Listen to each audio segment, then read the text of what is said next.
Welcome to Man Does Tech, where I solve the problems you didn't even know you had. You start by opening the YouTube app and making sure you're in the correct Google account. This matters because history is per account. Tap your profile icon at the top right, then pause and confirm the email shown.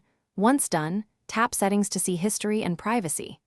Make sure location and time settings on your device are correct because they can affect timestamp display.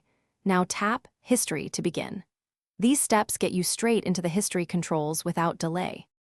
Once you tap History, you'll see a chronological list of watched videos. Scroll to locate recent items quickly. To narrow results, use the three-dot menu to filter by date or search within History. This helps when you remember a time frame but not a title. If you need more control, open Google My Activity in your mobile browser and sign in.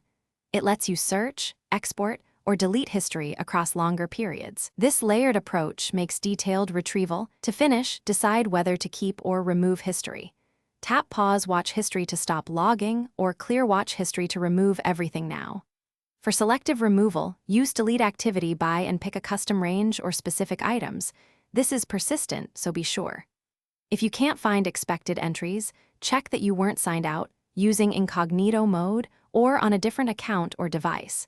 If problems persist, toggle sync and restart the app. This fixes most sync-related issues. Thanks for watching. If you found this helpful, don't forget to like and subscribe.